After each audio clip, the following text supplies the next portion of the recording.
April 25th, 1945, the Elbe River, Germany. Captain Nikolai Petrov pressed his face against the cold metal of the observation scope, his breath forming small clouds in the morning air. What he saw on the opposite bank should not have been possible.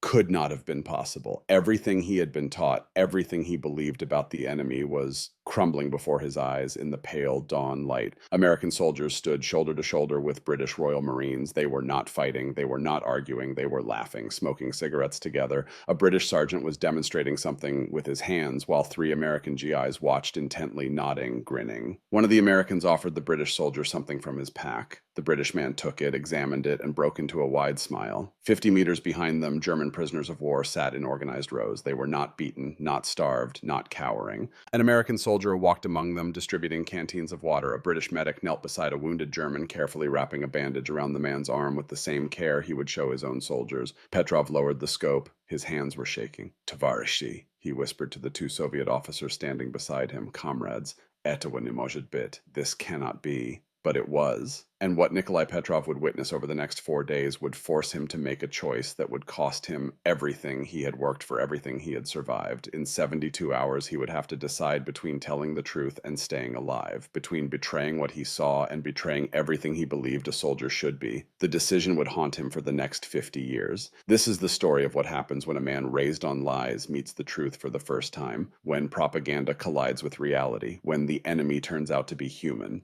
If you served during World War II, Korea, or Vietnam, and you witnessed moments that changed how you saw our allies or our enemies, share your story in the comments below. What you are about to hear comes from declassified Soviet intelligence reports, American military archives, and the accounts of men who were there when two worlds met at the Elbe River in the final days of the Third Reich. Hit subscribe. You will not believe where this goes. 48 hours earlier, Nikolai Petrov had stood in a briefing room in Moscow, 300 miles from the nearest battlefield, listening to a man tell him things he had never questioned before.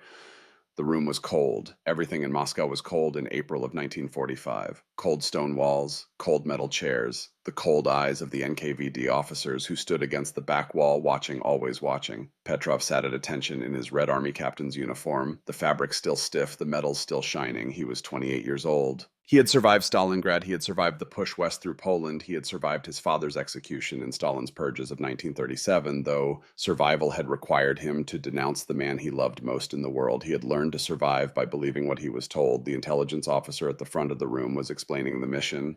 Petrov and three other Soviet officers would travel to the Elbe River, where the Red Army was about to link up with American and British forces pushing east from France. Their job was simple: observe, document, report. The Americans and British claim to be allies, the officer said, his voice flat and certain. They claim unity. But Comrade Stalin knows the truth. The British are aristocrats, imperialists. They despise the common American soldier. They see Americans as upstart colonials beneath them. The Americans, meanwhile, hate British arrogance, British snobbery, British pretense of superiority. The officer walked to a map on the wall. Germany was colored red from the east, blue from the west, a dying gray in the shrinking middle. When the war ends, when Germany falls, the capitalist alliance will fracture. The British will attempt to reassert colonial dominance. The Americans will resist. There will be conflict, perhaps even violence. You will witness it. You will document it. You will report it to Moscow. Is this clear? Yes, Comrade Colonel, Petrov said. The words were automatic. He had said them 1,000 times. You speak German, Captain Petrov, and English. This is why you were selected. You will be able to understand what they say when they think we cannot hear. You will learn their true intentions. And Petrov nodded. He had taught himself English from a stolen British grammar book when he was 16.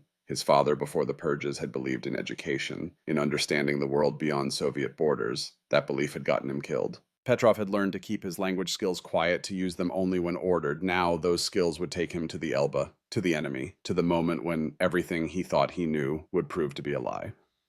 The briefing officer continued, "The British are weak, effete. They fight with outdated tactics, with aristocratic officers who send working-class soldiers to die while they drink tea. The Americans are undisciplined, soft. They have only been in this war since 1941. They know nothing of real sacrifice, real suffering. They will crumble when tested." Petrov had heard these things before. He had believed them because everyone around him believed them, because questioning them meant death, because the alternative was to think that everything his country told him might be wrong, and that was a thought too dangerous to hold in your mind for more than a second. "Captain Petrov," the officer said, "you understand the importance of this mission." "Yes, Comrade Colonel."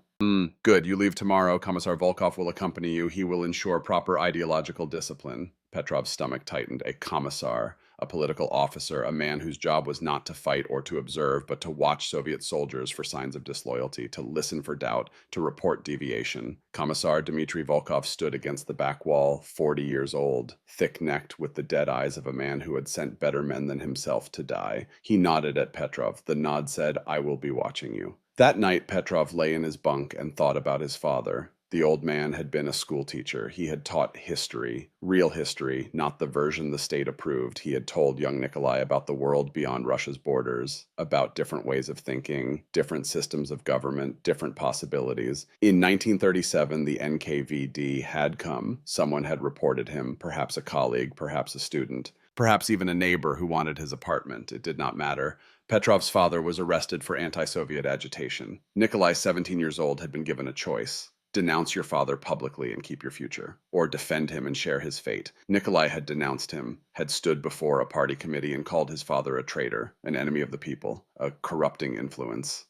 The words had burned like acid coming out of his mouth. His father, standing in the defendant's box, had looked at him with something that was not quite anger, not quite disappointment, something closer to understanding, as if he knew his son had no choice, as if he forgave him for choosing life. They shot his father 3 days later. Nikolai joined the Red Army 6 months after that, threw himself into service, became the perfect Soviet officer, never questioned, never doubted, never let himself think about what truth might cost until now. The train ride to the Elbe took 2 days. Petrov sat across from Commissar Volkov, who read and reread a copy of Pravda, the state newspaper. The headlines were triumphant. The Red Army was 50 miles from Berlin. The fascists were collapsing. Victory was certain. America and Britain were mentioned only as junior partners, supporting players. The real war, according to Pravda, had been won by Soviet sacrifice alone. Petrov looked out the window at the ruined landscape of eastern Germany. Burned villages, shattered factories, columns of refugees trudging west away from the Red Army, terrified of what Soviet soldiers did to German civilians. He had heard the stories, had seen some of it himself. Revenge for what the Germans had done in Russia. Revenge taken on people who had nothing to do with the invasion. Women, children, the elderly. It made him uncomfortable, this revenge. But he pushed the discomfort down. The Germans had started this war. The Germans had burned Russian villages. The Germans had killed 20 million Soviet citizens. What right did they have to mercy? But still, the faces of the refugees, the children, they looked like children everywhere. "You are troubled, Comrade Captain," Volkov asked without looking up from his newspaper. "No, Comrade Commissar." "Good. Remember, the Germans are the enemy. The Americans and British are temporary allies at best. Do not let surface friendliness deceive you. Watch for the truth beneath." Yes, Comrade Commissar." The truth beneath. Petrov wondered if Volkov had any idea how complicated truth could be. They arrived at the Elbe on April 24th. The Soviet forward positions were organized chaos. Tanks, artillery, thousands of soldiers preparing for the final push into Berlin, officers shouting orders, radios crackling, the smell of diesel fuel and unwashed men and the sweet, sick odor of bodies that had not been buried yet. A young lieutenant met them at the command post. "Captain Petrov, Commissar Volkov, the Americans and British are 1 kilometer west across the river. The official link-up ceremony is tomorrow. You are to observe and report." "Are there problems?" Volkov asked. "Conflicts between the Americans and British." The lieutenant looked confused. "Problems no, Comrade Commissar. They seem very friendly. Too friendly, perhaps. They have been sending radio messages. They want to meet, to celebrate together." Volkov frowned. "Propaganda. Performance for our benefit. We will see the truth soon enough." That evening, Petrov walked to the riverbank. The Elbe was wide and dark, flowing slow under the fading light. On the opposite shore, he could see American vehicles, British trucks, campfires, the faint sound of music carried across the water. Someone was playing a harmonica, someone else was singing. The words were in English. Petrov recognized the tune, an American song. Something about going home. A Soviet corporal stood nearby smoking. "Strange, isn't it, Captain?" the young man said. "We have been fighting west for 3 years. They have been fighting east. Now we meet in the middle and the war is almost over." "Yes," Petrov said. "Strange. I wonder what they are like, the Americans, the British. I have never met one." "Neither have I," Petrov admitted. "They are our allies. Yes, we fight the same enemy." "For now," Petrov said, echoing what he had been taught, but he felt a flicker of something in his chest. Not quite doubt, not quite hope. Curiosity, perhaps. The desire to see for himself rather than believe what others told him. The corporal flicked his cigarette into the river. "My brother was killed at Kursk. My father at Leningrad. I want to go home, Captain. I want this war to be over. I want to stop killing. I want to stop seeing friends die." Petrov said nothing. What could he say? That the war would be over soon, but that peace might be just as dangerous, that Stalin's suspicion of the West might lead to new conflicts, that soldiers like this corporal might be asked to fight again against different enemies for different reasons that would be explained in the same certain tones. "Get some sleep, Corporal," Petrov said. "Tomorrow will be a long day." The young man saluted and walked away. Petrov stayed at the riverbank, looking across at the American fires, the British trucks, the faint music. He thought about what the intelligence officer in Moscow had told him, that the British and Americans hated each other, that their alliance was a lie, that they would turn on each other when Germany fell. He wanted to believe it. Believing it would make everything simpler, would confirm what he had been taught, would mean he did not have to question anything. But something in him, something small and stubborn and inherited from a dead father, whispered, what if they are wrong? What if Moscow is wrong? What if you have been lied to about this? Just as you have been lied to about so many other things. Petrov pushed the thought away. Tomorrow he would see for himself. Tomorrow he would cross the river and meet the enemy. Tomorrow he would learn the truth. He did not know yet how much that truth would cost him. April 25th, 1945. Morning. The sun rose cold and bright over the Elbe. Petrov stood with Commissar Volkov and two other Soviet officers at the river's edge. Beside them stood a young Soviet private named Dmitri, assigned as Petrov's security. The boy was perhaps 19, nervous, his rifle held too tightly. An American boat was crossing toward them, a small motorized craft with two soldiers at the helm. Behind Petrov, a Soviet photographer prepared his camera. This moment would be documented, recorded. Turned into propaganda one way or another, the American boat reached the Soviet shore. A tall man in an American officer's uniform stepped out his boots, splashing in the shallow water. He was perhaps 35, with a weathered face and the confident stride of someone who had seen combat and survived. He walked directly toward Petrov and extended his hand. Captain Nikolai Petrov, the American said in clear English. I am Major James Harrison, United States Army. Welcome to the Elbe River. Hell of a moment, isn't it? Petrov took the offered hand. Harrison's grip was firm, warm, the handshake of an equal, not a superior or a subordinate, not the grip of someone who hated him or feared him or looked down on him. Major Harrison, Petrov said carefully in English, it is honor to meet you. Your English is excellent, Captain. This here is Captain David Thornhill, British Royal Marines. A second officer stepped forward, British uniform. Slightly older than Harrison, perhaps 38, lean with the careful posture of a career military man. He extended his hand as well. Captain Petrov, Thornhill said. His accent was different from Harrison's, more clipped, more precise. Pleasure to meet you. Hell of a war we have had, hasn't it? Petrov shook his hand. Two enemies, two allies, two men who should, according to everything Moscow had told him, barely tolerate each other. Instead, they stood side by side, comfortable, familiar, like men who had worked together for years. Shall we cross over? Harrison said. We have got coffee. Real coffee, not the ersatz German stuff. And breakfast. You fellows hungry? Petrov translated for the other Soviet officers and young Dmitri. Commissar Volkov's face remained expressionless. Tell them we accept, Volkov said in Russian. We will observe their hospitality. We will see how long the mask stays on. They crossed the Elbe in the American boat. The water was calm. Harrison and Thornhill chatted easily, pointing out landmarks, discussing the weather. Petrov listened carefully, waiting for signs of tension. For hints of the class warfare and mutual contempt he had been told to expect. He heard none of it. On the western shore, the American camp was organized but relaxed. Soldiers moved with purpose, but without the rigid formality of the Red Army. A field kitchen was operating, and the smell hit Petrov like a physical force. Real food, cooked meat, fresh coffee, bread that was not sawdust and desperation. Harrison led them to a long table where American and British officers sat together, eating from the same pots, drinking from the same coffee urn. No segregation, no hierarchy beyond military rank. An American lieutenant was laughing at something a British sergeant had said. A British corporal was showing an American private how to properly clean a rifle. The two men bent over the weapon like students and teacher. Have a seat, gentlemen, Harrison said. Cookie will get you fixed up. A young American soldier, perhaps 19, brought plates of food. Eggs, bacon, fried potatoes, bread with real butter, coffee in tin cups that steamed in the morning air. Petrov stared at the plate. He had not seen food like this since before the war, since before his father died, since before everything turned to iron and hunger and cold. Go ahead, Thornhill said, noticing his hesitation. We have got plenty, more than enough to share. Petrov picked up a fork. The eggs were real. The bacon was crispy and rich. The coffee was bitter and strong and perfect. He ate slowly, trying not to show how starved he was for food that tasted like something other than survival. Across the table, Commissar Volkov ate mechanically, his face revealing nothing. But Petrov saw his eyes moving, cataloging, recording, looking for evidence, looking for proof that this was all performance, all lies. Captain Petrov, Harrison said. Where are you from before the war, I mean? Moscow, Petrov said. I am from Texas, little town called Amarillo. You ever heard of Texas? Yes. Cowboys, very big state. Harrison laughed. That is right, cowboys and cattle and not much else. What did you do in Moscow before the war? The question was so casual, so normal, as if they were two men meeting at a peacetime cafe instead of two officers from opposing systems meeting in the ruins of Germany. Petrov hesitated. What did he do before the war? He had been a student, had studied languages and literature, had wanted to be a teacher like his father before the purges made that impossible.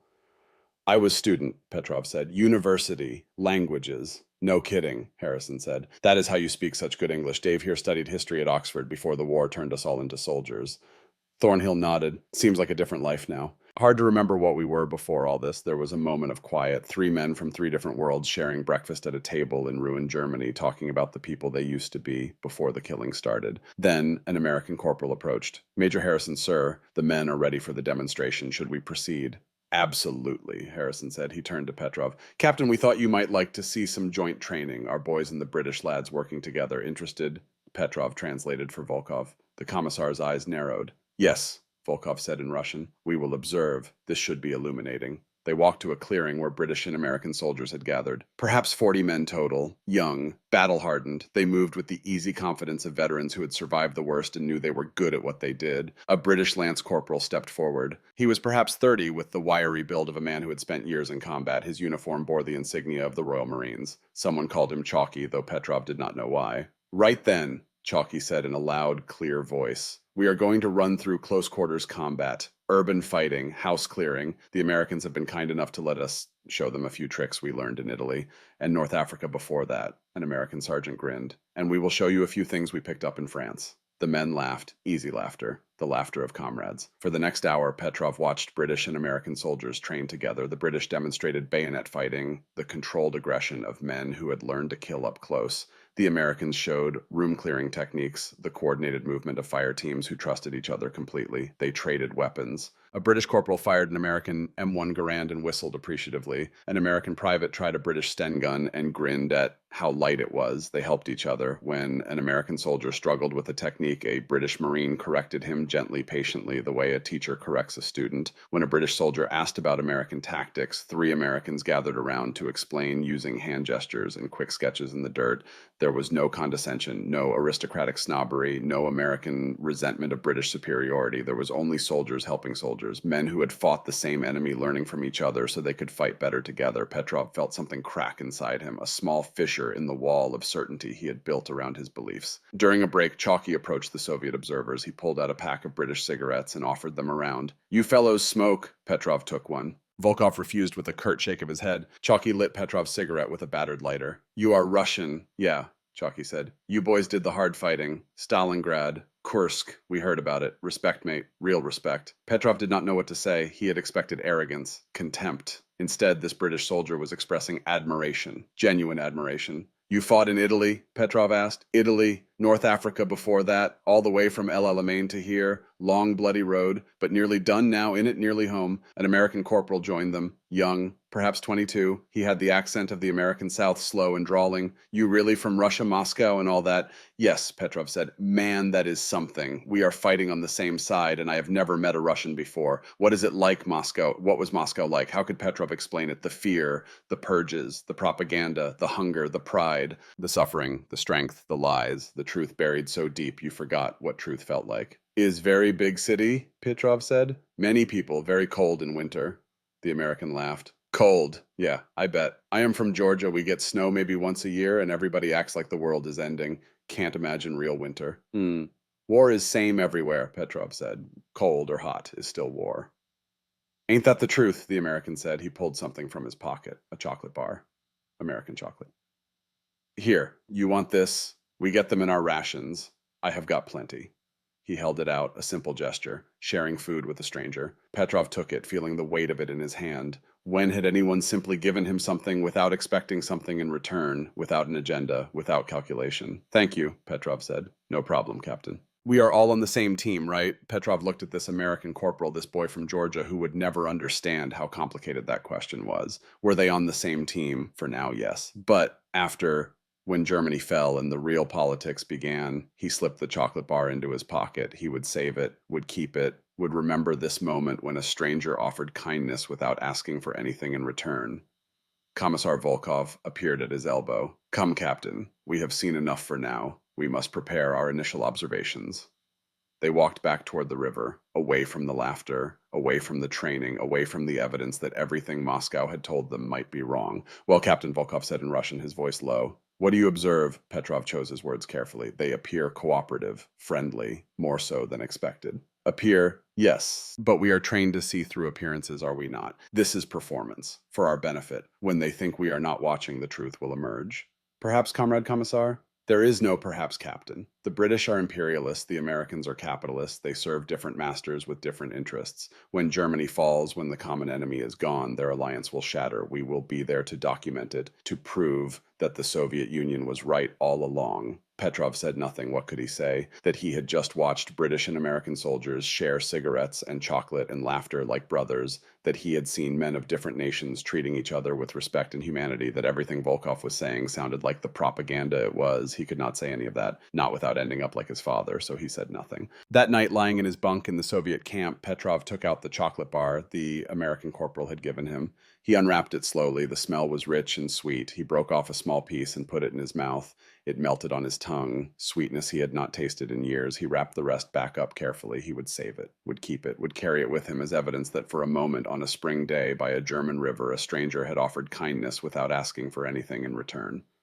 Outside the American camp across the river was quiet. The war was almost over. Germany was dying. The Third Reich was collapsing. Soon there would be peace. Or perhaps Petrov thought there would simply be a different kind of war, a war of ideas instead of bullets, a war where the truth was the first casualty, and men like him were asked to choose between loyalty and honesty. He thought about his father, about the choice he had been given at 17. Denounce or die. He had chosen to live, had chosen survival, had spent 11 years telling himself he had no choice. But now, lying in the darkness with the taste of American chocolate on his tongue, Nikolai Petrov wondered if perhaps his father had been right all along, that some things mattered more than survival, that truth once seen could not be unseen, that a man who betrays what he knows to be true has already died in the only way that matters. Tomorrow they would cross the river again. Tomorrow he would see more, would document more, would gather more evidence that everything he had been taught was a lie.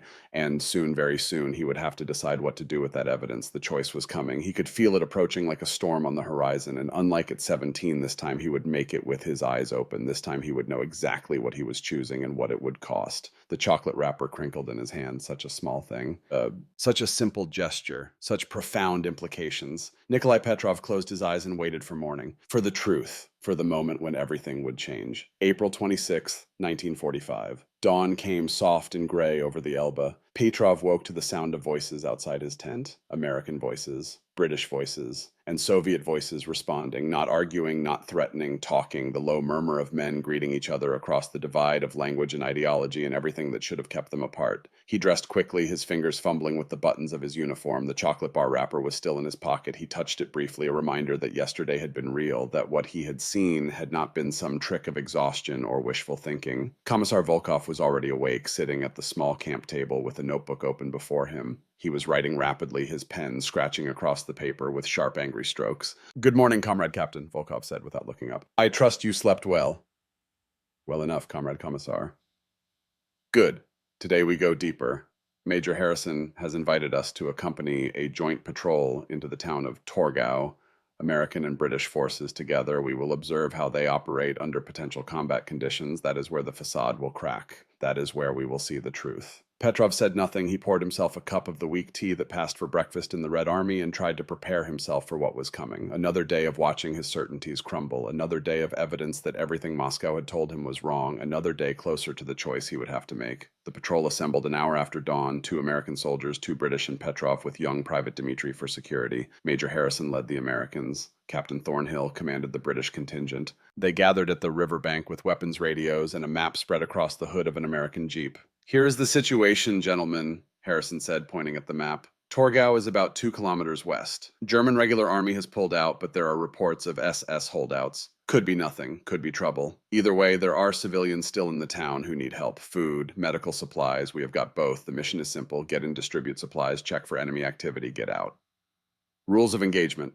Thornhill asked. "Defensive only unless directly threatened. These people have been through enough. We are liberators, not conquerors." Petrov translated quietly for Dmitri. The boy's eyes widened slightly at the phrase, "liberators, not conquerors." It was not language the Red Army used. The Red Army spoke of victory, of subjugation, of making the enemy pay for what they had done. This talk of liberation, of helping German civilians, was foreign. Suspect. Volkov, who had insisted on accompanying them, stood slightly apart, watching everything with those dead eyes. Petrov could feel the weight of his gaze, could feel him recording every word, every gesture, every moment of cooperation between the Western allies, building his case, collecting his evidence. They moved out in two vehicles, an American Jeep driven by a young corporal from Georgia, the same boy who had given Petrov the chocolate. His name was Marcus Webb. He drove with easy confidence, one hand on the wheel, humming something under his breath. In the passenger seat, Chalky White sat with a rifle across his lap, scanning the road ahead. Petrov rode in the back with Harrison and Thornhill. Dmitri followed in a second vehicle with Volkov and the other Allied soldiers. The road to Torgau was cratered and broken. Artillery had chewed up the landscape, leaving wounds in the earth that would take decades to heal. Burned out tanks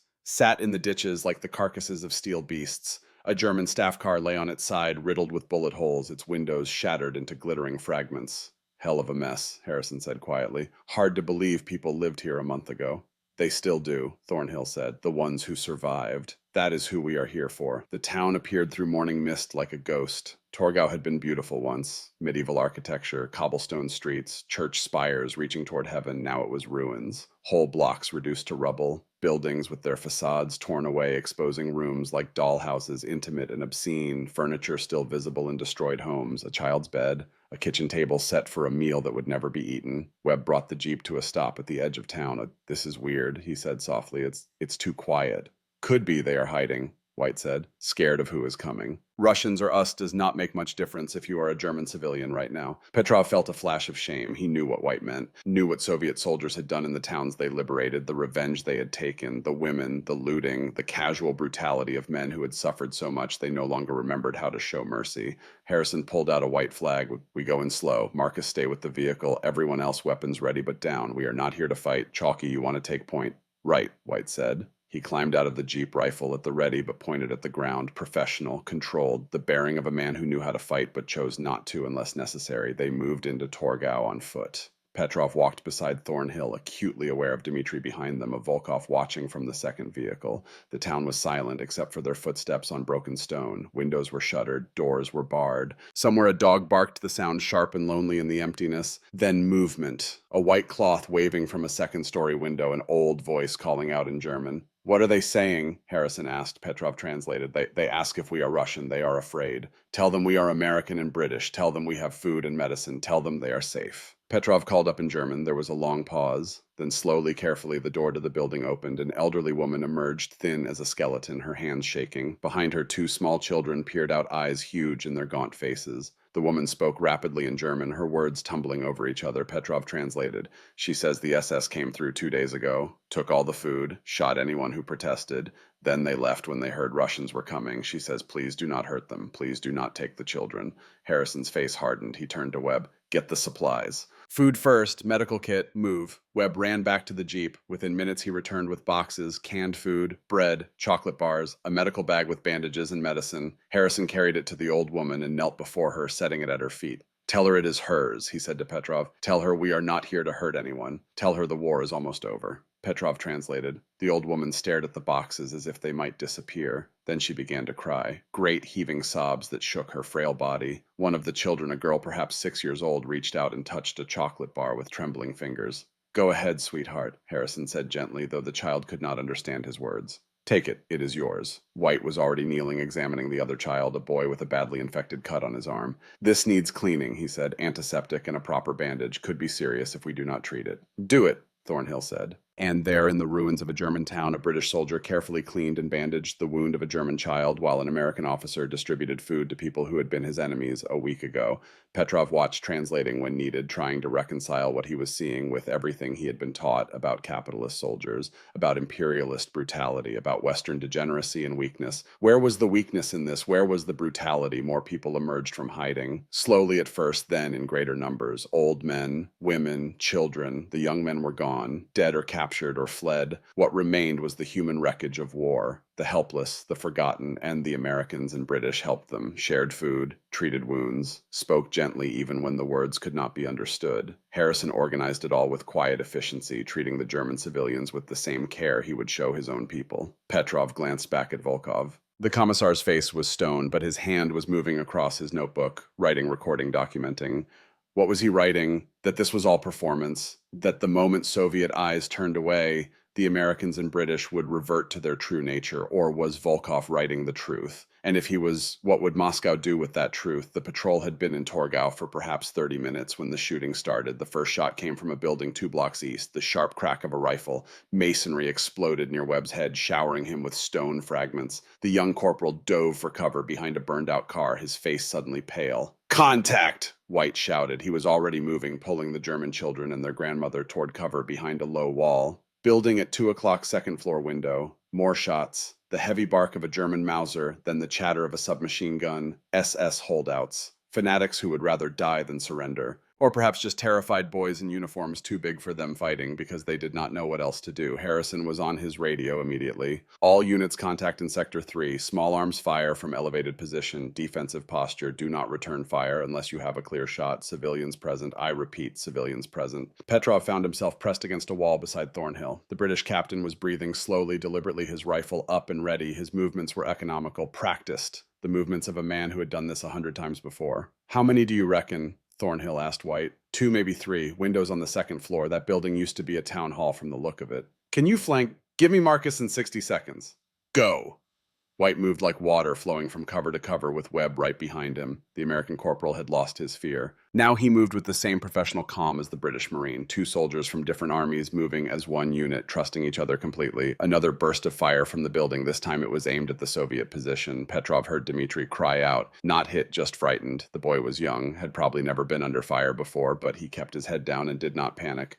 Volkov, crouched beside the Soviet private, was watching the Americans and British with intense focus, waiting for the facade to crack, waiting for them to turn on each other under stress. Harrison was directing the response with calm precision. "Suppressing fire on my mark. 3-round bursts only. Watch for civilians. There could be people in that building who are not shooters." Thornhill nodded. "Your call, Major. We follow your lead." "Your call." An American officer giving orders and a British captain following them without question or resentment, without ego. Without the class antagonism Petrov had been told would surface under pressure. Marked Harrison said, 3 rifles fired in disciplined bursts, not spraying bullets wildly, but placing shots carefully in the windows where the enemy fire had originated, enough to keep heads down, not enough to demolish the building with civilians potentially inside. 30 seconds later, White's voice came over the radio. "But we are in position. We can see them. 2 young boys, 16, maybe 17, Hitler Youth uniforms. They look terrified." Harrison keyed his radio. "Okay, can you disarm them without lethal force?" "Affirmative. They are barely holding their weapons. Give us a minute." What happened next happened so fast Petrov almost missed it. White and Webb appeared simultaneously in 2 different windows behind the German shooters. White called out in German, his voice commanding but not cruel. "Put down your weapons. The war is over. You do not have to die today." The 2 boys spun around their rifles, swinging wildly. For a moment, Petrov thought the British and American soldiers would have to shoot them, would have to kill these terrified children in uniforms too big for them. Instead, White stepped forward and grabbed the barrel of the nearest rifle, yanking it from the boy's hands with one smooth motion. Webb did the same with the other shooter. Within seconds, both German boys were disarmed and on their knees, hands behind their heads, tears streaming down their faces. "Secure," White called out. "No casualties." Harrison exhaled slowly. "Good work, Chalky. Good work, Marcus. Bring them down. Let's get them some water and something to eat. They are kids. Scared kids."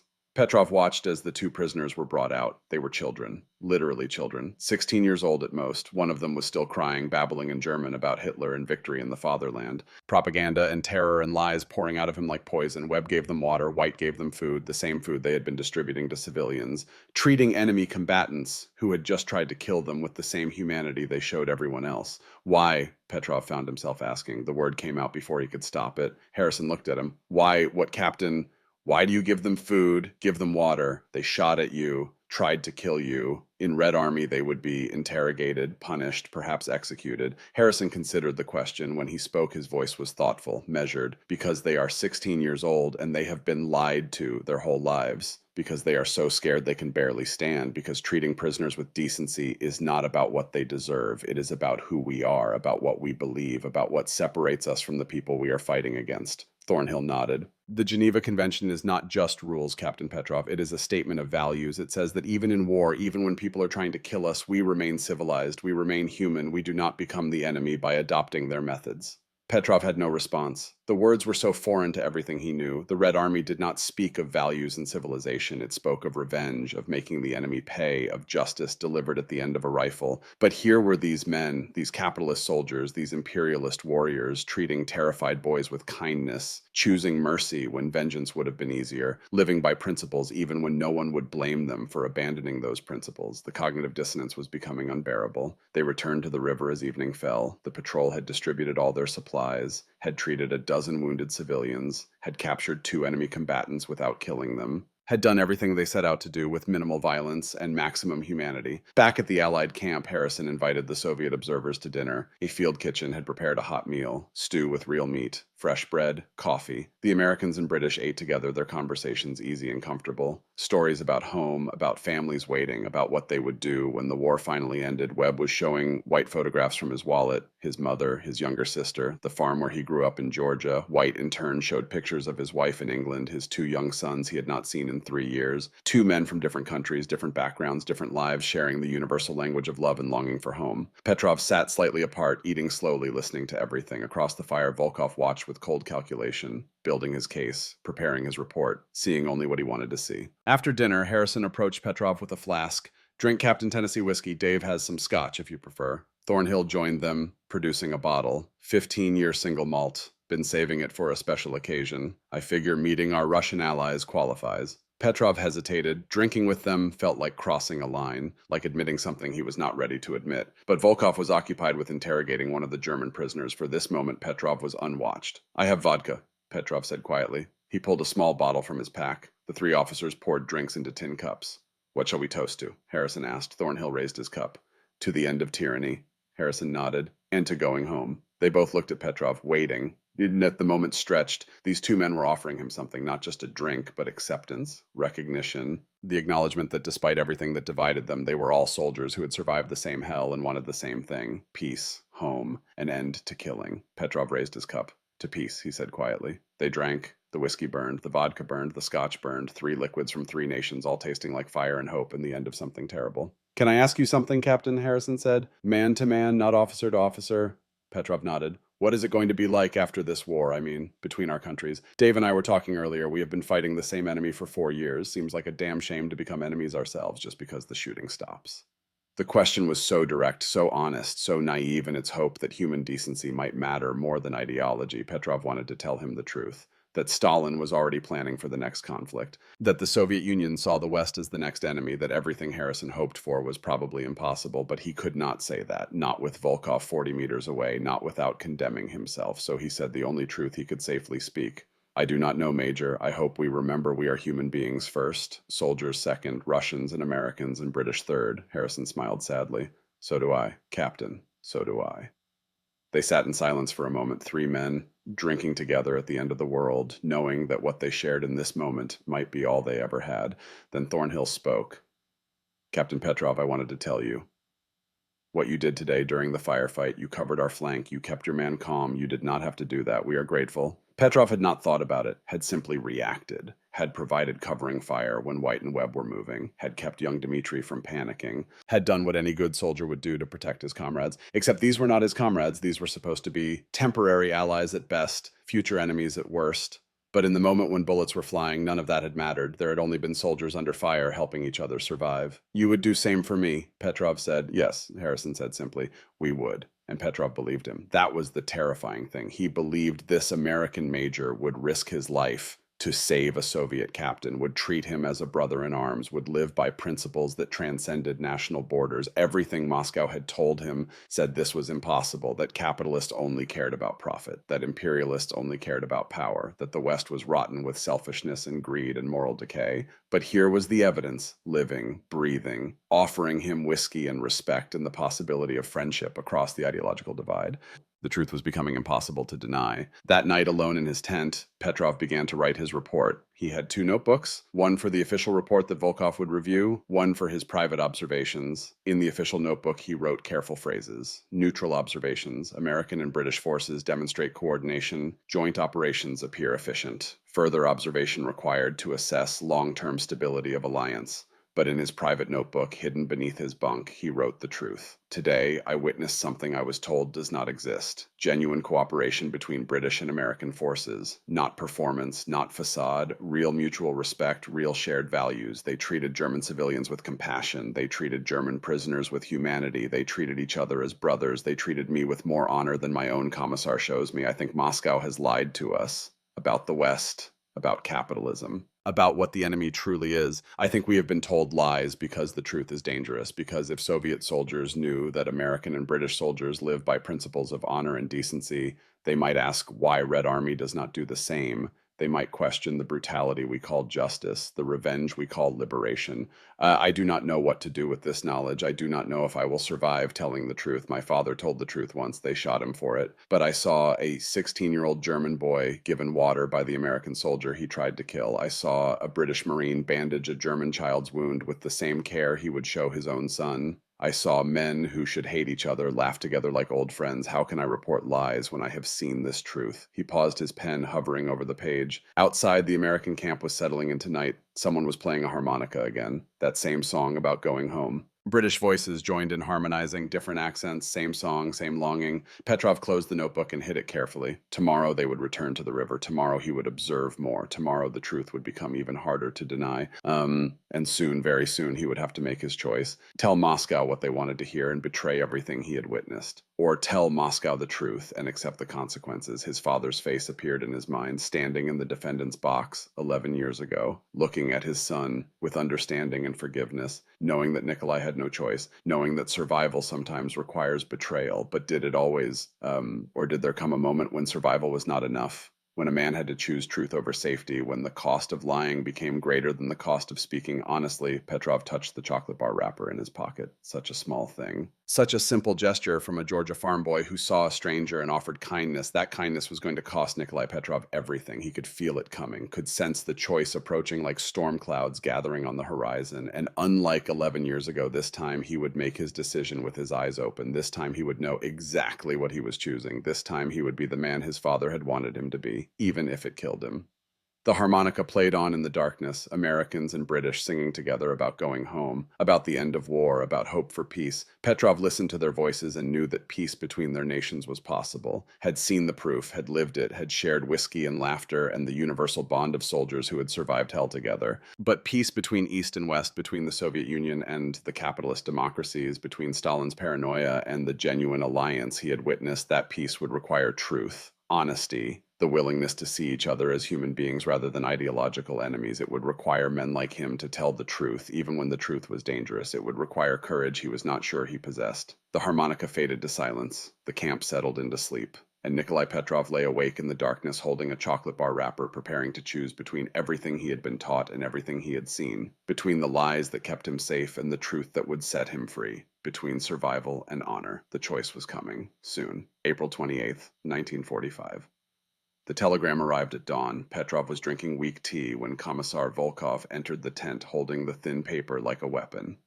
His face was harder than usual, his eyes colder. He dropped the telegram on the table between them without a word. Petrov picked it up. The message was brief, typed in the clipped language of Soviet bureaucracy that said so much by saying so little. From Moscow Intelligence Directorate, stop. Report required immediately. Stop. Evidence of Anglo-American conflict mandatory. Stop. Failure to produce results noted. Stop. Respond within 24 hours. Stop. Petrov read it twice. The meaning was clear. Moscow wanted proof that the British and Americans were enemies, barely tolerating each other. Moscow wanted evidence that the alliance was fracturing. Moscow wanted confirmation of what Stalin already believed to be true. And if Petrov could not provide that evidence, his failure would be noted. A phrase that meant so much more than the words suggested. A phrase that had ended careers, lives, entire families. Well, Comrade Captain Volkov said quietly, you have had 3 days to observe. What will you tell Moscow? Petrov set down the telegram carefully. His hand was steady. That surprised him. Inside everything was chaos, fear and conviction battling for control, but his hand remained steady. I will tell them what I have observed, Comrade Commissar. And what have you observed? The question was a trap. Volkov already knew what Petrov had seen it himself, had watched the same demonstrations of cooperation and mutual respect and genuine alliance, but Volkov had interpreted it differently, had seen performance where Petrov saw authenticity, had seen deception where Petrov saw truth, or perhaps Volkov had seen the same truth and simply chosen to deny it because the truth was dangerous.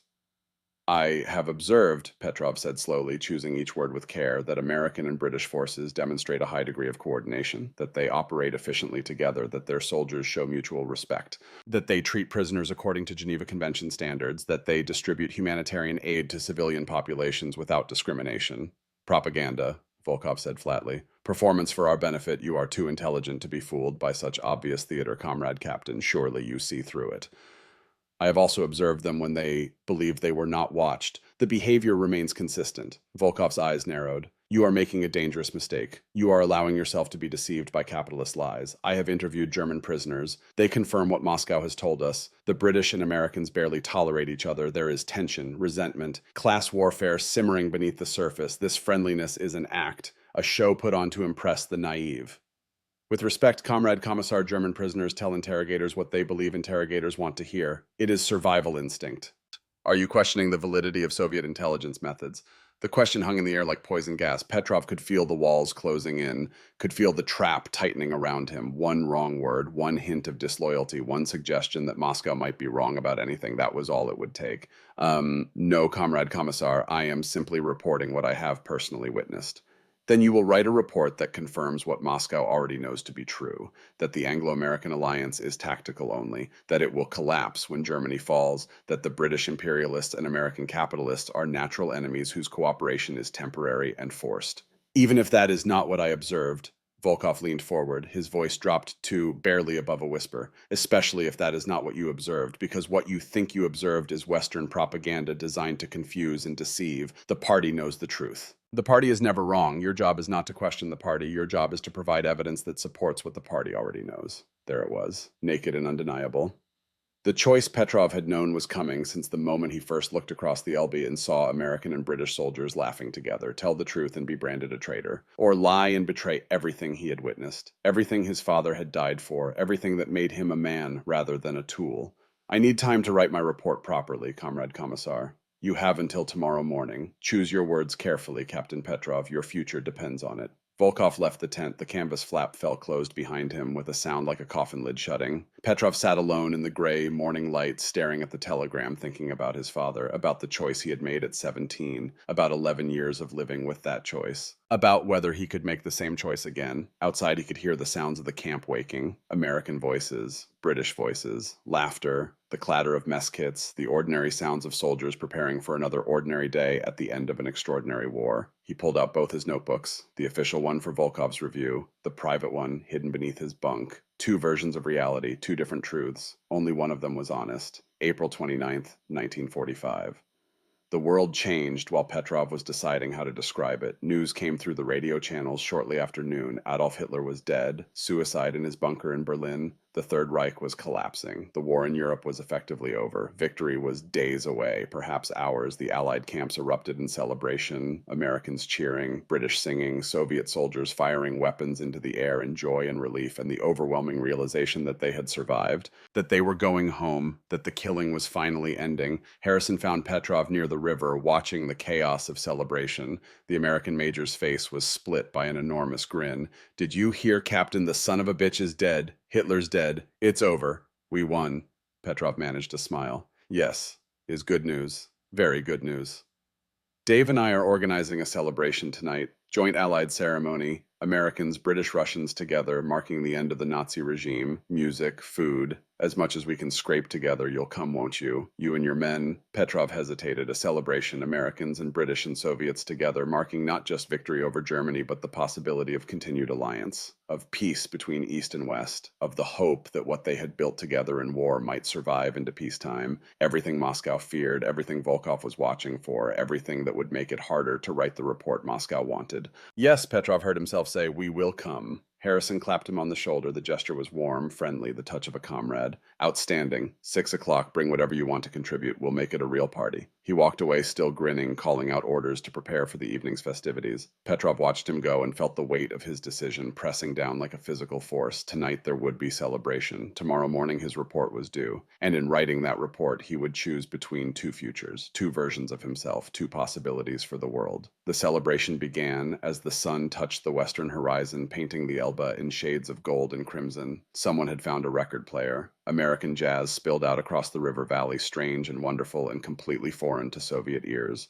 British soldiers had contributed whiskey and beer salvaged from German supplies. Americans brought food. Soviets brought vodka and dark bread and a willingness to try to communicate across the barriers of language. The younger soldiers mixed easily. Webb was teaching a group of Soviet privates how to throw an American football, the leather ball sailing through the air, while Russian boys who had never seen such a thing laughed and dove to catch it. British Marines demonstrated cricket to bemused Americans who could not understand why anyone would play baseball with a flat bat, but it was the officers' gathering that Petrov would remember for the rest of his life.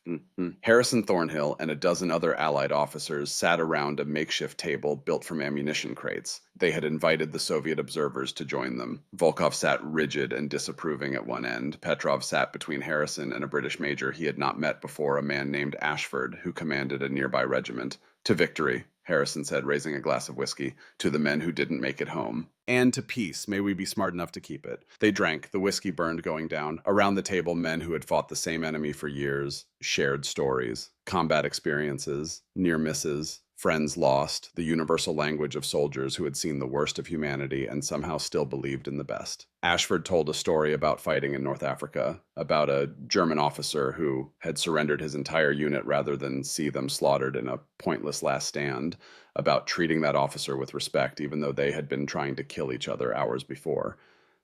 "That's the thing about this war," Ashford said quietly. "It's been against an ideology, not a people. The Nazis, yes. We destroy them without mercy. But the German soldier who was drafted and told to fight, he's a man like us, caught in something bigger than himself. We can hate what he fought for without hating him." Thornhill nodded. "That's what separates us from them. The Nazis saw their enemies as subhuman. We see them as human beings who happen to be on the wrong side. That difference matters. It's what we're fighting to preserve."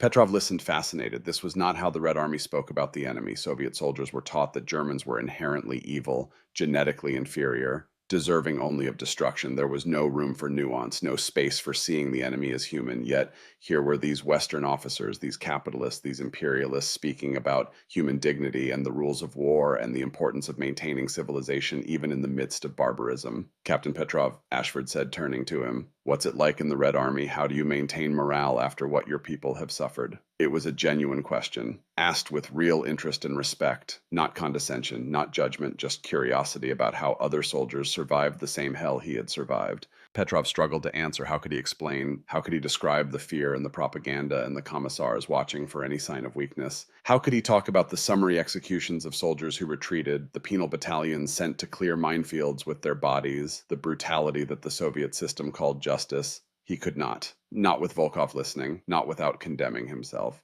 "Soviet soldier fights for motherland," Petrov said carefully. "Fights for family, for home, for revenge against those who invaded our land." "Revenge," Harrison said thoughtfully. "I can understand that. God knows you've earned it. But what happens after, when the war ends? Does the revenge end too, or does it keep going?" The question was more perceptive than Harrison probably realized. What happened after, when there were no more Germans to punish, when the Red Army's appetite for revenge had nothing left to feed on? Would it turn inward as it had during the purges, or would it turn outward toward new enemies, toward the allies they were drinking with tonight? "I hope revenge ends," Petrov said quietly. "I hope we remember how to be human again." Thornhill raised his glass. "To remembering our humanity, to peace, to going home and never having to do this again." They drank, all of them, even Volkov, though his face remained stony. The evening wore on. The music played. Young soldiers danced awkwardly, Americans trying to teach Soviets how to jitterbug British Marines, attempting Russian folk dances with more enthusiasm than skill. Laughter rose into the night sky. For a few hours, the ideological barriers fell. There were no communists or capitalists, no Soviets or Americans or British, only soldiers who had survived, who were going home, who dared to hope that peace might actually last. Petrov stood apart for a moment watching it all, memorizing it, knowing that what he wrote in his report would help determine whether this moment of brotherhood was the beginning of something or merely a brief interlude before the next war. Webb found him there, slightly drunk on captured German beer, his young face flushed and happy. "Hey, Captain, you okay? You look kind of sad for a victory party." "I am fine, Corporal. Just thinking." "About what?" "About tomorrow, about what comes after victory." Webb nodded seriously, his youth making his sudden solemnity almost comical. "Yeah, I've been thinking about that too. My ma, she always said the hardest part ain't fighting the war, it's living with what you done during it, remembering you're a human being and not just a soldier. Your mother is wise woman. She'd like you, I think." She always said you can tell a lot about a man by how he treats people when he don't have to be nice to them. You've been nothing but decent to us, Captain, even though you didn't have to be. Petrov felt something break inside him. This boy from Georgia, this enemy, this capitalist, was thanking him for basic human decency, was offering friendship without asking for anything in return, was proving with every word that everything Moscow had taught about the West was a lie. You are good man, Corporal Webb. You will make good life when you go home. I hope so, sir. I hope we all do. I hope we stay friends. America and Russia. Seems like we ought to be able to, after fighting together like this. Yes, Petrov said. It seems we ought to be able to. But even as he said it, he knew it was probably impossible. Stalin would never allow it, would never trust the West, would never believe that the alliance could be anything more than temporary and tactical, unless men like Petrov told the truth, unless intelligence officers reported what they actually saw instead of what Moscow wanted to hear, unless enough voices spoke honestly that even Stalin could not ignore reality. It was a small hope, fragile, unlikely, but it was hope. Webb wandered back to the party. Petrov remained in the darkness, watching, thinking, preparing himself for what he knew he had to do. At midnight, the celebration was still going strong, but Petrov excused himself and returned to his tent. He lit a small lamp, pulled out both notebooks, stared at the blank pages that would determine his future. He could hear Volkov snoring in the next tent, could hear the distant sounds of music and laughter from the party, could hear the river flowing past, indifferent to human dramas and choices and the weight of truth. Petrov picked up his pen. He wrote the official report first, the one Volkov would review, the one that would go to Moscow. He chose his words with surgical precision, knowing that every phrase would be analyzed for deviation from approved thought. Confidential report to Moscow Intelligence Directorate. Subject Anglo-American Alliance. Assessment date 29th of April 1945. Observer Captain Nikolai Petrov. Red Army Intelligence. I have completed 3 days of observation of British and American forces at the Elbe River link-up point. My findings are as follows. British and American forces demonstrate a high degree of tactical coordination. This coordination appears to be the result of extensive joint training and operational experience gained through campaigns in North Africa, Italy, and Western Europe. British and American officers operate with mutual respect and shared command authority. American officers frequently defer to British expertise in specific tactical situations. British officers accept American command decisions without visible resentment. Both forces adhere strictly to Geneva Convention protocols in their treatment of prisoners and civilians. This adherence appears to be based on genuine belief in the importance of these standards rather than mere propaganda performance. The alliance between British and American forces appears to be based on shared values, including democratic governance, rule of law, individual liberty, and respect for human dignity. These shared values create a foundation for cooperation that extends beyond tactical military necessity. Petrov paused. Read what he had written. Every word was true, every observation accurate, but he knew what would happen when Moscow read this. They would not see truth. They would see betrayal. Evidence of capitalist corruption, proof that he had been deceived by Western propaganda. He dipped his pen again and continued. Assessment. The Anglo-American alliance is genuine and likely to continue beyond the immediate military necessity of defeating Germany. The foundation of this alliance is ideological and cultural rather than purely tactical. This presents significant strategic implications for Soviet post-war planning. Recommendation. Soviet policy should account for the possibility of a unified Western bloc with shared democratic values and mutual defense commitments. The assumption that British and American interests will naturally diverge appears to be incorrect based on observed evidence. There, he had done it, had told the truth plainly and clearly, had provided Moscow with accurate intelligence instead of comfortable lies. It would probably cost him everything. Petrov signed the report, dated it, sealed it in an envelope for transmission to Moscow. Then he pulled out his private notebook and wrote one final entry. I have filed my official report. I have told the truth as I observed it. I know this truth is not what Moscow wants to hear. I know the consequences will be severe. My father told the truth once. They shot him for it. I denounced him to save myself. I have lived with that shame for 11 years. Tonight I met a young American corporal who offered me friendship without asking anything in return.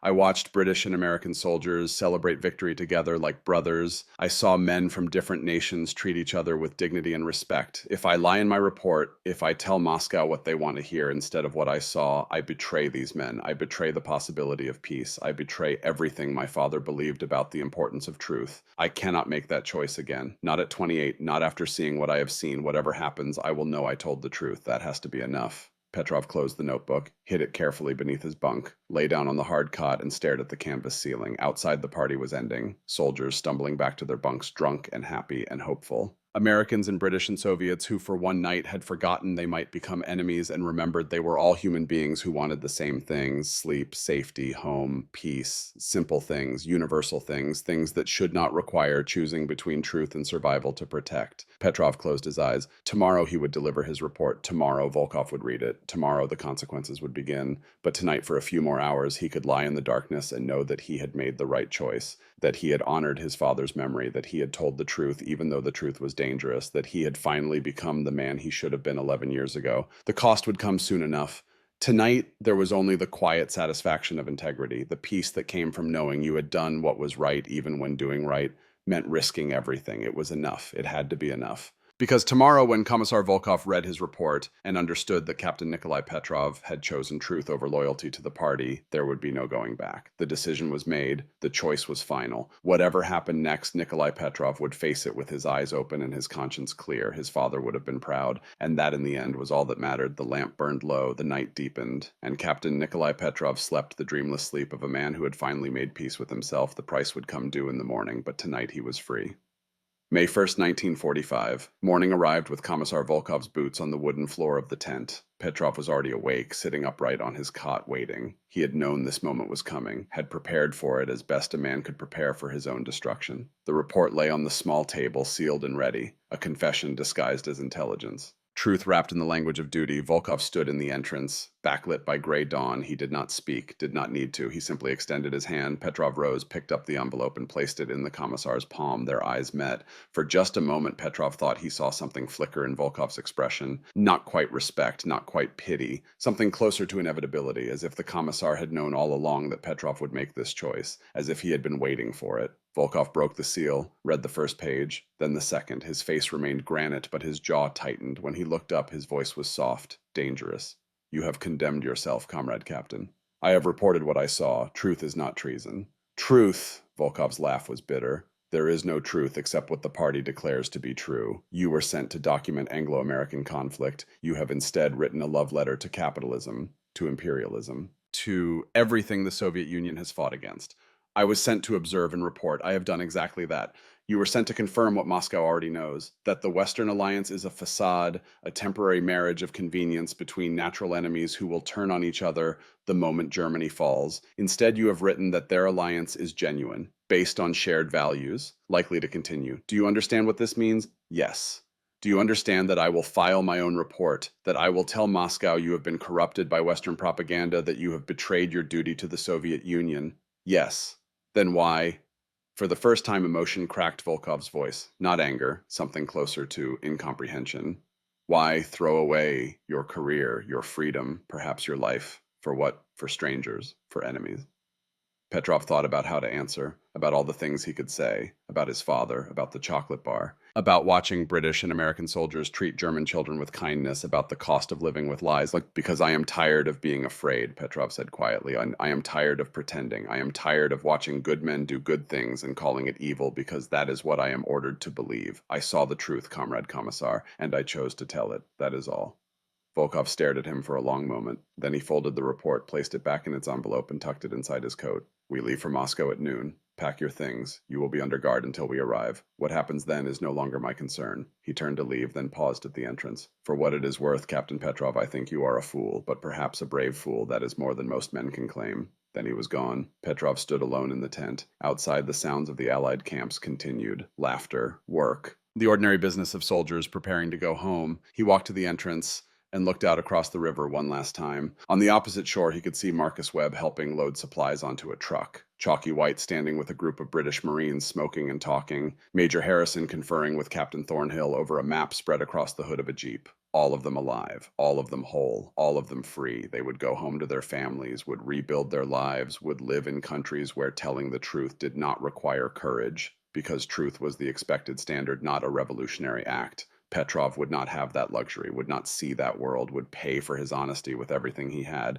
But he had known that when he wrote the report, had accepted it, had chosen it, because some things mattered more than safety, more than survival, more than fear. The train journey back to Moscow took 3 days. Petrov sat in a locked compartment with 2 NKVD guards who never spoke. Volkov traveled separately, presumably filing his own report, building his case, preparing the narrative that would explain how an intelligent Soviet officer had been corrupted by Western lies. Through the window, Petrov watched the landscape change, from the ruins of Germany to the devastation of Poland to the gray expanse of Russia, cities reduced to rubble, fields cratered by artillery, the physical scars of a war that had consumed everything, but it was the human wreckage that struck him most. Refugees trudging east and west carrying everything they owned in bundles and carts, children with hollow eyes, women searching faces of soldiers for husbands and sons who would never return, the walking wounded of a continent that had tried to destroy itself. This was what he had fought for. This was what millions had died for. Not territory, not ideology, but the simple human desire to be free from tyranny. To live without fear, to see children grow up in peace. And yet Petrov thought we carry the tyranny with us. In Moscow, there would be no freedom, no peace, only different masters demanding different lies. The train pulled into Moscow station on May 4th. Germany's formal surrender was hours away. The war was over. The Soviet Union had won. But Nikolai Petrov was about to lose everything. They took him directly to Lubyanka, the NKVD headquarters. The building squatted in the heart of Moscow like a malignant growth, 7 stories of yellow brick housing interrogation rooms, torture chambers, and execution cellars. Thousands had entered these doors and never left. Petrov's father had died here. Now it was his turn. The interrogation lasted for days. Different officers asked the same questions in different ways, looking for cracks in his story and inconsistencies that would prove conspiracy rather than individual failure. Who recruited you? No one. Who turned you against the Soviet Union? No one. What did the Americans promise you? Nothing. What did the British offer? Nothing. Why did you betray your country? I did not. I reported what I observed. The questions came in waves, sometimes shouted, sometimes whispered, sometimes accompanied by threats, sometimes by false kindness. The techniques were sophisticated, honed by years of breaking better men than him. But Petrov had nothing to hide, no conspiracy to confess, no network to betray, only the simple truth that he had seen American and British soldiers treating each other with respect and had reported it honestly. That truth, it turned out, was the most dangerous confession of all. On the 6th day, they brought in a different interrogator, an older man, perhaps 60, with the weary eyes of someone who had conducted 1,000 interrogations and believed in none of them. Captain Petrov, the old man said, sitting across the metal table, I have read your report. I have read Commissar Volkov's assessment. I have reviewed the transcripts of your interrogation. I want to ask you one question, and I want you to answer honestly. Not for the record, not for the state, just for me. Petrov waited. Do you truly believe the Anglo-American alliance is genuine, that it will survive Germany's defeat, that the capitalist powers will remain unified? Yes. Why? Because I watched them fight together, not just coordinate, but trust each other. I watched them share food with German civilians and water with German prisoners. I watched them choose mercy when vengeance would have been easier. I watched them drink together and laugh together and mourn their dead together. That is not performance. That is not propaganda. That is what they are. The old interrogator nodded slowly. And you believe this is important enough to risk everything?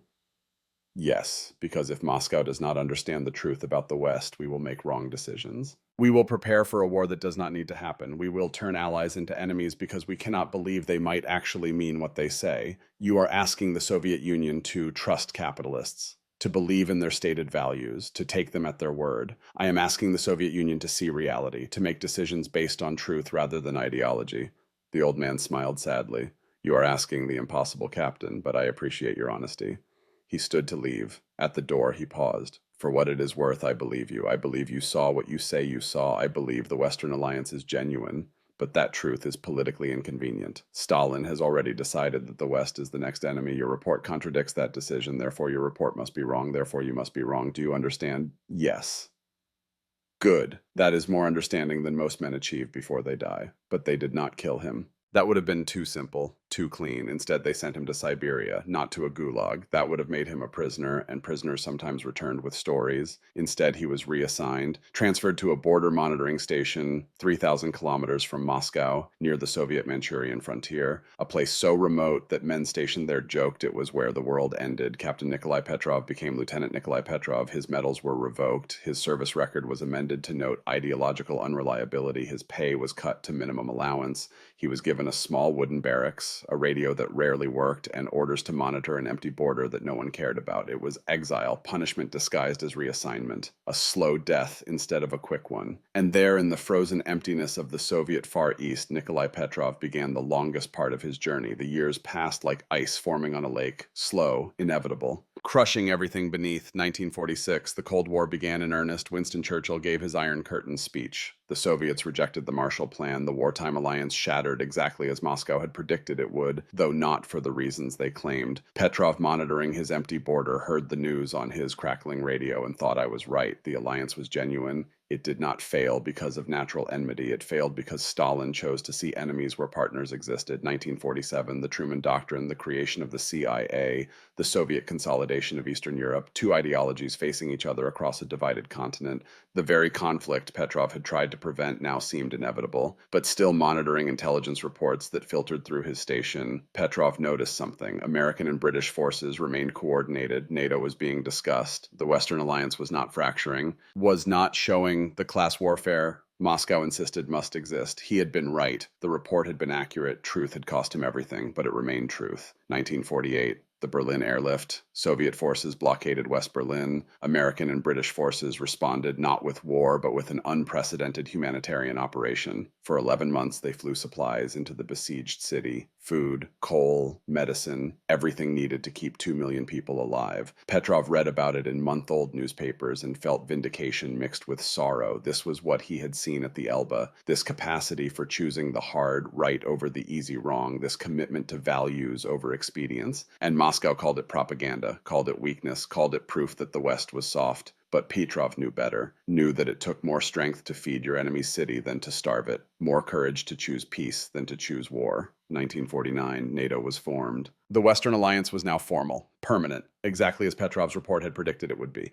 Volkov's report claiming the alliance was temporary and doomed had been wrong. Petrov's report, buried and discredited, had been right. Not that it mattered. Truth without power is just noise. And Petrov had no power, only the cold comfort of knowing he had seen clearly when others chose blindness. 1950. The Korean War began, and suddenly Petrov's remote posting became slightly less remote. The border he monitored mattered again. Soviet support for North Korea meant supplies flowing through Manchuria, intelligence to gather, reports to file. He did his job mechanically, professionally, without passion or politics. Just a man performing a function waiting for time to pass. 1953, March 5th. The radio crackled to life with news that would change everything. Joseph Stalin was dead. Petrov stood alone in his barracks, listening to the announcement repeat. The man who had shaped his entire life, who had ordered his father's death, who had sent him to this frozen exile, who had built an empire on fear and lies and the systematic destruction of truth, dead. Petrov felt nothing, no joy, no relief, just a vast emptiness where emotion should have been. Stalin's death changed nothing for him personally, changed nothing about the choices he had made, changed nothing about the years he had lost.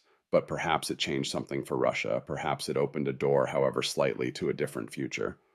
Over the following months, as Khrushchev consolidated power and began his careful de-Stalinization, Petrov allowed himself a small hope.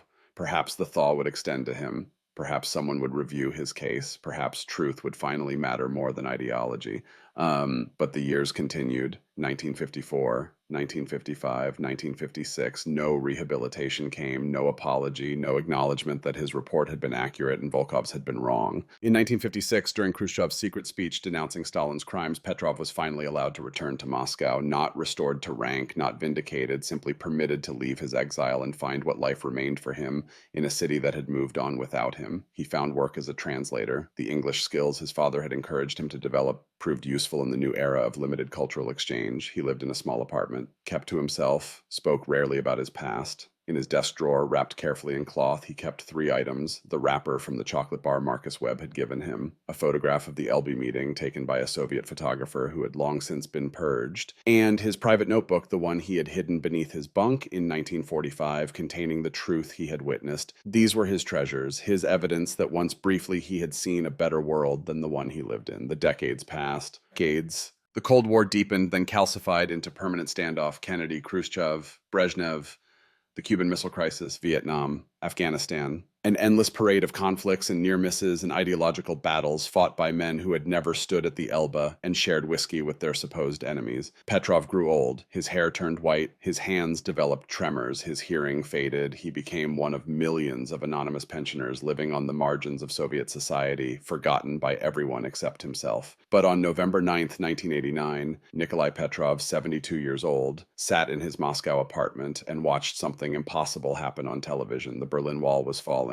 East Germans were flooding into the West, and the West was welcoming them with open arms, with celebration, with the same spirit of brotherhood Petrov had witnessed 44 years earlier at the Elbe. He watched young Germans embracing, watched families reunited, watched the physical manifestation of the Iron Curtain being demolished by people who had decided that walls were lies made of concrete and wire. And Nikolai Petrov, who had been punished for telling the truth, who had spent 44 years in exile and obscurity because he had accurately reported what he saw, began to cry. Not tears of joy, not tears of vindication, just tears, the release of a lifetime of pressure, of carrying knowledge that no one wanted, of being right when being right meant being alone. The telephone rang. It had not rung in months. Petrov almost did not answer, but something made him pick up. Captain Petrov, a woman's voice, American accent, young. Who is this? My name is Margaret Harrison. My father was Major James Harrison, United States Army. He passed away in 1982, but before he died, he told me about meeting you at the LB in April 1945. He said you were a man of honor who chose truth over safety. He always hoped you survived. Petrov could not speak, could barely breathe. I know this must be strange, Margaret continued, but I am in Moscow with a historical delegation.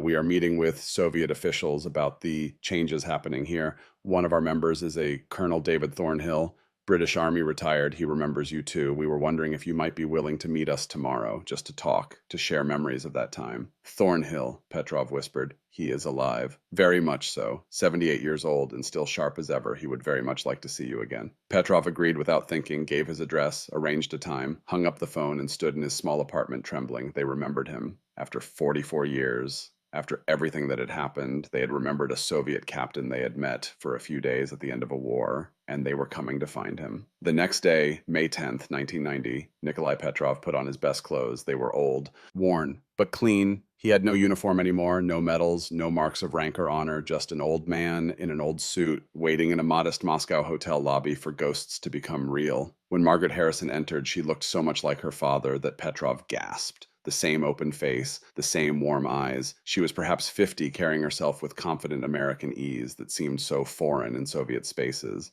Behind her came David Thornhill. The British officer had aged but not diminished, still straight-backed, still moving with military precision. His hair was white, his face lined, but his eyes were the same, sharp, observant, kind. He walked directly to Petrov and extended his hand. Captain Petrov, my God, you made it through. Petrov took the hand, felt the grip still firm after 45 years, and then to his surprise and embarrassment, he began to cry again, great heaving sobs that shook his thin frame. Thornhill did not pull away, did not look uncomfortable, simply held Petrov's hand and waited for the storm to pass. I am sorry, Petrov finally managed. I am old. I cry easily now. No apologies needed, Thornhill said gently. I would cry too if I had survived what you have survived. They sat in a corner of the lobby, ordered tea, and began to talk. Margaret Harrison gave Petrov something, a leather journal. My father's war diary. He wanted you to have it. He wrote about you, about what happened at the Elbe. Petrov opened it with shaking hands, found the entry dated April 29th, 1945. Met Soviet Captain Petrov today. Decent man caught in indecent system. Hope he survives what is coming if this journal ever reaches him. Thank you for reminding me that our enemies are regimes, not people, that honor exists even in the darkest places, that choosing truth requires more courage than choosing safety. Petrov read it 3 times, then looked up at Margaret. Your father was good, man. He spoke of you often. View. Said you were proof that humanity could survive ideology, that people were better than the systems that tried to control them. Thornhill leaned forward. What happened, Nikolai, after you filed your report? We never knew. And so Petrov told them about the telegram, about Volkov's confrontation, about the choice he had made, about Lubyanka and interrogation and exile to Siberia, about 44 years of living with the consequences of telling the truth. When he finished, Thornhill's face was grim. And your report, what you wrote about us, was accurate. You know it was accurate. The alliance was genuine. It endured. Everything I predicted came true. And they punished you for being right. They punished me for being inconvenient. Truth that contradicts power is always inconvenient. Margaret Harrison reached across the table and took Petrov's hand. My father would be heartbroken to know what happened to you, but also, I think, proud. You paid a terrible price for honesty, but you were honest. That matters. Does it? Petrov heard himself ask. What difference did it make? The report was buried. The lies were believed. The Cold War happened anyway. What was the point of all this suffering if it changed nothing? Thornhill's voice was firm. It changed you. You remained yourself, remained a man of integrity in a system designed to destroy integrity. That is not nothing. That is everything. They talked for hours about the war, about the decades after, about people they had known. Harrison told Petrov that Marcus Webb had returned to Georgia, become a school teacher, raised a family, had told his grandchildren about the Russian captain captain who had covered their grandfather's flank during a firefight. Chalky White had served in Korea, then retired, had written in his memoir about Soviet officer at Elba who reminded him why they fought. All of them had remembered. All of them had carried the memory of those days forward, had let it shape how they saw the world. You were not forgotten, Thornhill said. You were never forgotten. And somehow that was enough. Not vindication, not restoration of what had been taken, just the knowledge that the truth he had witnessed had mattered to someone other than himself. Before they left, Petrov gave Thornhill something. The private notebook, the one he had hidden in 1945, the one containing his real observations written in the moment, uncorrupted by fear or politics. I want you to have this so someone knows, so the truth exists somewhere. Thornhill took it reverently. I will make sure it is preserved, make sure people know what you did, what it cost you. They embraced, three old people from three different worlds connected by 4 days in 1945 when the world had briefly made sense.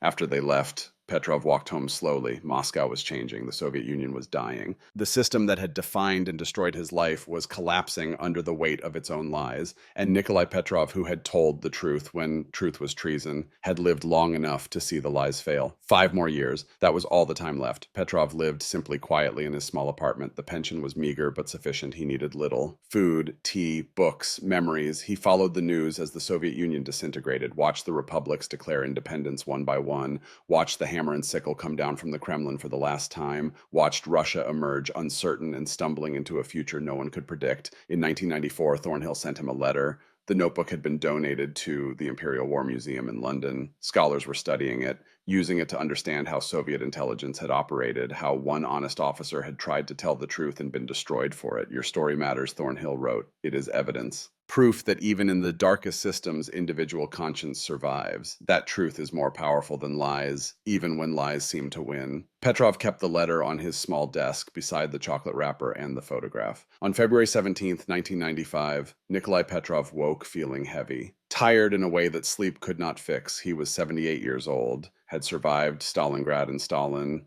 had outlived his tormentors, had seen the wall fall and the truth emerge. It was enough. He spent the day putting his affairs in order. There was not much, a few books to donate, some clothes for charity. The apartment would revert to the state, but the 3 items in his desk drawer, those he arranged carefully on the small table beside his bed. The chocolate wrapper, the photograph, the letter from Thornhill, evidence of a life that had mattered, of choices that had meant something, of truth told when lies were easier. His grandson came to visit that evening. A young man, 23, studying history at Moscow State University, born in the new Russia, free to read what he wanted, say what he thought, become what he chose. Everything Petrov's generation had been denied. Grandfather, the young man said, sitting beside the bed, tell me again about the Elba, about what you saw. So Petrov told him about American and British soldiers sharing food with German children, about enemy combatants treated with dignity, about men from different nations choosing humanity over hatred, about the truth that had cost him everything. Why did you do it? His grandson asked. Why tell the truth when you knew what it would cost? Petrov thought about all the ways he could answer, about his father, about integrity, about the weight of lies. But in the end, it came down to something simpler, because I could not live with myself if I did not, because some things matter more than safety, because I wanted to be a man my father would be proud of, because I met good people and could not call them evil just because I was ordered to. Was it worth it all those years?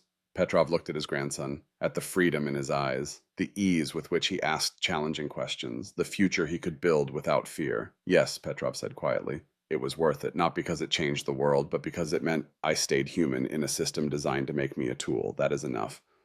His grandson stayed late into the night. They talked about history and truth and the cost of conscience, about how easy it is to follow orders and how hard it is to follow your own moral compass when it points a different direction. When the young man finally left, Petrov lay in the darkness of his small room and thought about the journey, about the boy who had denounced his father to survive, about the young officer who had believed everything he was told, about the man who had finally chosen truth at the Elba, about the price he had paid. About the life he had lived. It had been a hard life, a lonely life in many ways, but it had been his life, lived on his own terms, according to principles he had chosen rather than principles imposed. In the end, that was what mattered, not success or failure, not reward or punishment, but the knowledge that when it counted, when the choice was between truth and safety, he had chosen truth. His father would have been proud. The thought brought peace. Nikolai Petrov closed his eyes and slept. He did not wake. They buried him in a modest Moscow cemetery, a plot marked with a simple stone bearing his name and dates. No mention of rank, no medals, no honors, just another old man who had lived through terrible times and died in quieter ones. But David Thornhill sent flowers from London, Margaret Harrison sent a letter to be read at the grave, and Petrov's grandson, who had learned what conscience costs, made sure the stone bore one additional line: he told the truth. 25 years later, in 2020, a historian researching Cold War intelligence discovered Petrov's report in newly declassified Soviet archives,